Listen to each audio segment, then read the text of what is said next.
మనం చేయవలసింది మన పిల్లలకి మంచిగా నడవటం నేర్పాలండి.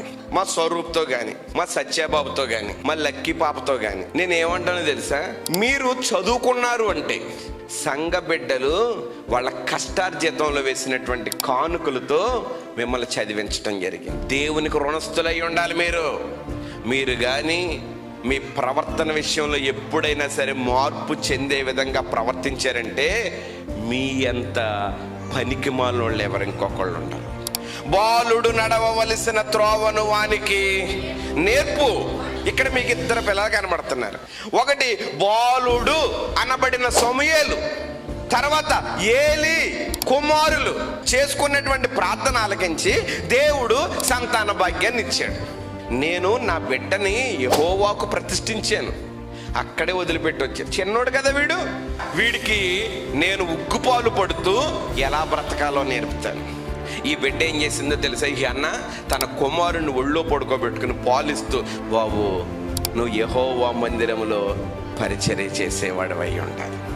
అక్కడ చిన్న చిన్న బరకాలు ఉంటాయి బాబు, చేపలు ఉంటాయమ్మా, మడత పెట్టాలమ్మా. చిన్న చీపురు తీసుకుని నీ బుడ్డి చేతులతో మందిరాన్ని అంతా తోడాలమ్మ. అమ్మ ఎలా తోడిన మందిరం, ఓసారి మన ఇల్లు తుడుచు, ఇలాగే తోడాలి. అక్కడ మందిరం నేర్పించిందండి పనులు.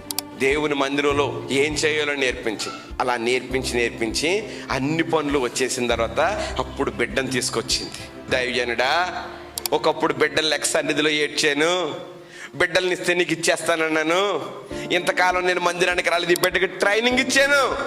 అవునమ్మా, దేవుడి బిడ్డకు ప్రతిగా నీకు ఇంకా బిడ్డల్ని ఇస్తాడు అని చెప్పి ఆ బిడ్డను సన్నిధిలో వదిలిపెట్టించేసి వెళ్ళిపోయి. దైవజనుడికి ఇద్దరు కొడుకులు ఉన్నారండి. ఆ కొడుకులంట యెహోవాను ఎరగని వారై ఉన్నదండి వాక్యంలోని. ఎంత దుర్మార్గం అండి ఇది. యెహోవాను ఎరగని వారై అంటే వీళ్ళు ఎలా బతుకుతున్నారండి? ఇప్పుడు దైవజనుడికి ఇద్దరు కొడుకులు ఉన్నారు. ఈ కొడుకులిద్దరు యెహోవాను ఎరగని వారై ఉన్నారంటే ఏనాడు కూడా సంఘానికి వచ్చేటువంటి ఆ సంఘ బిడ్డలకి ఆ సేవకుడు దేవుడు గొప్పవాడని చెప్పాడు, కానీ తన పిల్లలకి చెప్పుకోలేకపోయాడు. అన్న తన కొడుకు ఎలా బ్రతకాలో చెప్పిందండి. ఏలీ గారి తర్వాత ప్రవక్త అయిపోయాడండి. దైవజనుడు కడుపును పుట్టినటువంటి ఆ ఇద్దరు కుమారులు ఏమయ్యారో తెలుసా అండి?